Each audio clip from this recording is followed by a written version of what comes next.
1절에 보면 예수님께서 비유로 그들에게 말씀하시되, 왜 예수님께서 비유를 많이 말씀하셨을까요? 비유의 말씀은 귀가 있는 사람은 듣고 귀가 없는 사람은 못 듣는 게 비유예요. 비유를 이렇게 말씀하시면 깨달을 자는 깨닫고 미련해서 못 깨닫는 자는 못 깨닫고 그게 그냥 저주가 되는 거예요. 깨닫는 자는 깨닫고 그게 복이 되는 거예요. 그래서 예수님께서 많은 경우에 비유로 말씀하셨는데, 성경에 성령이 교회들에게 하시는 말씀을 귀 있는 자는 들을지어다. 똑같은 성경 말씀을 우리가 새벽에 보는데 어떤 사람은 이 단어의 이 내용의 이 부분에 은혜가 되고, 어떤 사람은 또 그냥 속이에 경의를 끼고 뭐 허연 건 종이고 시커먼 건 걸치고 이렇게 지나간다는 거예요. 비유의 말씀이라는 게 굉장한 우리 마음속에 많은 깨달음을 줄 수 있는 게 비유의 말씀이에요. 또 어떤 사람은 뭔 소리요? 이렇게 그냥 지나갈 수 있는 게 비유의 말씀이기 때문에 우리가 성경을 볼 때 들리는 게 축복이에요.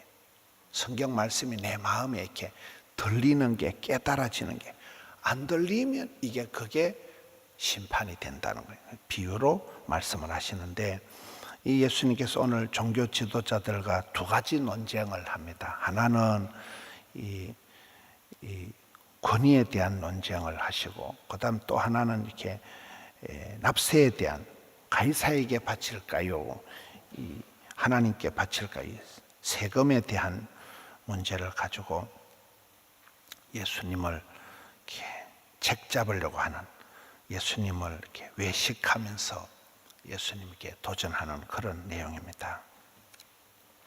다시 1절을 봅니다. 비유로 말씀할 때 사람이 포도원을 만들었다. 우리 교회가 포도원 교회잖아요. 포도원을 이렇게 조성을 해가지고 농부들에게 세를 주고 멀리 다른 나라에 갔다는 게 오늘 1절의 말씀입니다.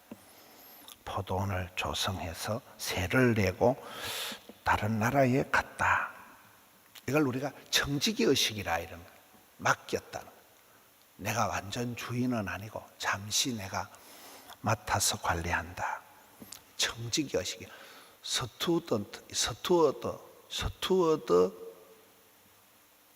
있어야 된다. 서번터십, 종의 마음, 스튜어드십, 이 청지기 의식이 있어야 된다. 멤버십, 회원 자격 있어야 된다. 우리가 파트너십, 멤버십, 서번터십, 스튜어드십 할 때 청지기 의식이 있어야 된다는 거예요. 2절을 봅시다. 때가 이름에 농부들에게 포도원 소출 얼마를 받으려고 한 종을 보내니, 만사가 때가 있는 거잖아요. 심을 때가 있고 추수할 때가 있고, 이건 이제 추수할 때가 된 거예요. 지금은 봄철입니다. 심을 때입니다. 만사가 때가 있는, 항상 성에 보면 때가 참에 예수님이 오시고 때가 이름에 추수 때가 되니까 이제 결산을 하려고 한 종을 보냅니다. 3절에 그들이 종을 잡아 심히 때리고 보내니까 4절에 다시 다른 종을 보내고 5절에 또 다른 종을 보내고 그 외에 많은 종들 또 들어는 때리고 들어는 죽인지라. 이 사람들의 반응이 다양하다는 거예요. 사람에 대한 그것이 이렇게 케이스 바이 케이스 여러 가지 지금 반응들이 나오는데, 그런데 주인이 계속해서 이 농부들에게 기회를 줍니다. 또 종을 보내고 두드리 맞고 오고 배척을 당해도 또 종을 보내고 또 종을 보내고. 왜 자꾸 기회를 줄까요? 하나님은 우리에게 많이 쏟아주시고 많이 이렇게 실망을 하시면서도 우리에게 맡겨주시고 우리에게 자꾸 기회를 주신다. 해마다 달마다 날마다 기회를 주시는 거예요. 계속해서 우리에게 또 한 번의 찬스를 주시는, 맡기는 그런 분이십니다. 6절부터 좀 특이한 내용이 나옵니다. 이제 한 사람이 남았는데 그는 사랑하는 아들인데 최후로 마지막으로 내 아들을 보내면 이 사람들이 전대하겠지. 7절에 그 농부들이 이는 내 상속자니까, 상속자를 보내니까 이 농부들이 저 사람은 주인의 상속자니까 이 상속자를 죽여버리면 그 유산을 몽땅 우리가 차지하겠다. 하나님으로 봐서는 독생자 예수님이고 사람들로 봐서는 저 부분을 이 상속자만 죽여버리면 그 나머지를 우리가 다 차지할 것이다. 이 욕심을 부리고 어떻게 됐을까요? 9절에 포도원 주인이 어떻게 하겠느냐, 와서 그 농부들을 진멸하고 철저한 심판을 하는 거예요. 그 다음에 포도원을 다른 사람에게 주리라. 이게 이제 촛대를 옮겨버리는 거예요. 축복권을, 장자권을 빼앗아 가버리는 거예요. 우리가 신앙생활 할 때 촛대를, 장자권을, 축복권을, 이것봇 영광을, 성신을 빼앗기면 안 되는 거예요. 옮겨버리면 끝나는 거예요. 여기에 철저한 심판과 촛대를 옮겨버리는 그 포도원을 빼앗아서 다른 사람에게 주는 이런 이제 상황이 옵니다. 10절에 너희가 성경의 건축자들이 버린 돌이 모퉁이의 머릿돌이 되었다. 사람들은 예수님을 버리고 하나님은 그 예수님을 머릿돌이 되게 하신다. 우리가 살다 보면 버린 돌이 머릿돌이 되었다. 병든 자식이 효도한다. 9번 가지가 선산을 지킨다. 이런 일들이 많습니다. 13절에 가서 그들이 다시 예수님의 말씀을 책잡으려고 해서 바리새인들 헤롯 땅 중에서 사람을 보내매 15절에도 예수님께서 그 외식함을 아시고 이 사람들이 계속 겉과 속이 다른 거예요. 계속 예수님을 시험하고 꼬투리 잡고 책잡으려고 올무에 걸려고 부정적으로 삐딱하게 접근하고 있는 모습입니다. 그들이 와가지고 이번에는 이제 세금 얘기를 합니다. 14절 끝에 가서 보면 그들이 와서 이르되 세금을 바치는데 이걸 하나님께 바칠까요? 가이사에게 바칠까요? 세금 문제를 가지고 얘기를 합니다. 7절에 17절에 이에 예수님께서 이르시되 가이사의 것은 가이사에게 하나님의 것은 하나님께 바치라. 아주 명답이잖아요. 말을 댈 여지가 없이 하나님의 그 지혜를 가지고 꼬투리 잡으려고 하는 사람들 앞에 아주 명쾌하게 하나님의 것은 하나님께, 가이사의 것은 가이사에게 바치라. 너무나 지혜롭고 뱀같이 지혜롭고 비둘기같이 순결하고 자로나 우로나 치우치지 않고 한 손에는 횃불을 한 손에는 나팔을. 굉장한 그 예수님 말씀 속에 어떤 균형과 조화, 지혜와 명철을 깨우쳐 줍니다. 이 가이사는 이 로마의 황제죠. 로마 황제의 공식 명칭이 가이사입니다. 초대 황제 가이사 황제의 명칭이고, 이 영어로는 시저고 독일어로 이게 카이저라 그래요. 카이저, 롯데 아파트가 있잖아요. 이게 카이저가 이게 독일어로 황제라고. 러시아어로는 이게 차르. 러시아에는 차르가 되고 독일어로는 카이저가 되고 영어로는 시저가 되고 황제에게. 이때는 황제가 신이니까 모든 성경에 그런 거 보면 뭐 이스라엘 백성들이 엘리멜렉이 이사를 갔다 그러면 그게 그 동네에 그 지방에 신이 있다는 거예요. 그 지방의 신을 하나님을 믿는 엘리멜렉, 하나님을 왕으로 삼는 사람이 이제는 암몬 신이다. 무슨 다른 지방으로 가면 가나안 땅에 가면 이방 신을 섬기게 되는, 하나님에게 드리느냐 가이사에게 드리느냐, 이 애매한 질문을 해서 예수님을 꼬투리 잡으려고 했지만 예수님께서 기가 막히게 그냥 가이사의 것은 가이사에게, 하나님의 것은 하나님께 바치라. 꼼짝을 못하고 유구무원이 되는 이런 답을 주십니다. 오늘 말씀을 통해서 사람들은 하나님 보내신 아들을 거부하고 죽이려고 하는 이 유대인들이 지도자들이 바로 이 일을 한 거거든요. 자기들이 이걸 깨닫고 여기 말씀에 보면 자기들이 그걸 깨닫고는 도망을 가는 거예요. 12절에 그들이 예수님의 이 비유가 자기들을 가리켜 말씀한 줄 알고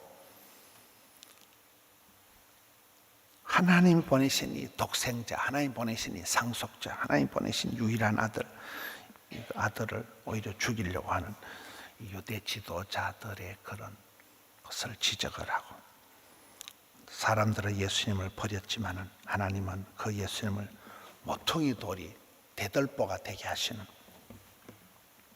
이런 말씀을 통해서, 또 우리는 늘 이렇게 사람을 의심을 하고 오토리를 잡으려고 책 잡으려고 하지만 예수님께서 여기에 아주 지혜롭게, 뱀같이 지혜롭게, 비둘기같이 순결하게, 자로로나 치우치지 않는, 가이사의 것은 가이사에게 바치라, 하나님의 것은 하나님께 바치라, 이 명쾌한 아주 놀라운 말씀을 주시듯이, 이런 우리가 신앙생활할 때 하나님 말씀을 아침마다 이렇게 받을 때 이 말씀을 늘 내게 적용을 해야 돼요. 기 있는 사람은 이 포도원의 비유를 통해서 들어는 이렇게 하고 들어는 저렇게 하고, 포도 그 씨앗이 씨 뿌린 위에 떨어질 때도 어떤 것은 옥토에, 돌짝밭에, 가시밭에, 들어는 이렇게 나오잖아요. 우리도 그런 거예요. 신앙생활도 각자 다른 거예요. 각자 은혜 받는 방법이 다른 거예요. 은혜 받는 그 스타일이, 지난주에 그 우병훈 교수님과 그 사모님이 이제 평생 처음 그 간증을 한 거예요. 가정법원의 판사라고 해가지고 유튜브도 올리지 마라 하고 자기 이름도 얘기하지 마라 하고 이래가지고 지난 주일날은 유튜브 안내를 안 하고 이렇게 했더만 사람들이 방송이 안 된다고 그러더라고요. 그분의 그 순수한 처음 강대상에 서보는 그런 그 엄마로서, 아내로서, 판사로서, 검사로서 가정법원의 많은 케이스들을 보면서 또 얘기를 하고, 또 그 우병훈 교수님은 남편으로서, 신학자로서 또 이걸 성경적으로 이렇게 재밌게 풀어서 하시잖아요. 또 그 전주에 한기채 교수님 그러고, 사람마다 은혜 받는 게 다 다릅니다. 무엇보다도 성경 말씀을 내가 보고, 내가 읽고, 내가 묵상하면서 내가 은혜를 받아야 돼요. 그래서 비유의 말씀이 중요한 거예요. 이 말씀을 오늘 이 시점에서 내가 은혜를 받고 나는 어떤 형태로 이 주인을 대하는가, 예수님을 어떻게 내가 맞이하고 거부하고 영접하고 모시고 따르고 살아가는가, 이 나한테 달렸다는 거예요. 반응은 차든지 뜨겁든지 내가 해야 된다는 거예요. 하나님의 촛대를 옮기기 전에, 하나님의 심판이 떨어지기 전에, 결산을 하기 전에 내가 정신을 차리고, 모든 것은 하나님께서 주신 것이기에 하나님께 향하고, 그렇잖아요. 세상적인 것, 정욕적인 것은 멀리하고 주를 가까이 하는, 가이사의 것은 가이사에게, 하나님 것은 하나님께 바치라. 이 대답을 따라서 삶에 혼란함이 없는, 기도하면 하나님이 지혜를 주시고 하나님께 뭐든지 물어보고 의지하고 신뢰하고 맡기고 위탁하고, 주님 어떻게 할까요? 기도하면서 이 춘삼월을 세일의 특세 기간에 잘 감당하시는 우리 성도님들 되시기를 축원합니다. 하나님 아버지 감사합니다. 새벽을 깨우고 달려나온 주의 백성들, 아침마다 새롭게 하여 주시옵소서. 심령에, 가정에, 또 기업에 나와 관계된 것을 새롭게 하여 주시옵소서. 주의 말씀을 붙들고 기도하며 찬송하며 묵상하며 나아갈 때 주여 인도하여 주시옵소서. 성령이여 임하사 충만하게 하셔서 눈을 열어 보게 하시고 귀를 열어 듣게 하시고 저희들의 마음판을 감동하여 주시옵소서. 설레이는 마음으로 구원의 감격을 가지고 힘차고 거침없이 담대하게 나아가는 저들 삼아 주시옵소서. 덕천성전에서, 함영성전에서, 드림센터에서 영상으로 주님 앞에 나아갑니다. 주여 말씀하여 주시옵소서. 주여 깨우쳐 주시옵소서. 주님, 오늘 아침에도 도전하여 주시옵소서. 저희들의 몸과 마음과 시간과 정성을 올려드립니다. 주님, 받아 주시옵소서. 종일토록 붙들어 주시옵소서. 오늘 하루도 승리하게 하여 주시옵소서. 감사합니다. 특별히 병상에 누워있는 분들, 주님 치료하는 광선을 바라여 주시옵소서. 치유의 손길로 어루만져 주시옵소서. 주님 두 손 잡아 나사로야 나오너라, 풀어놓아 다니게 하라. 주님의 치유의 기적의 손길로 역사하여 주시옵소서. 결코 낙심치 않게 하여 주시옵소서. 주님 감사합니다. 우리 구주 예수님 이름으로 기도하옵나이다. 아멘.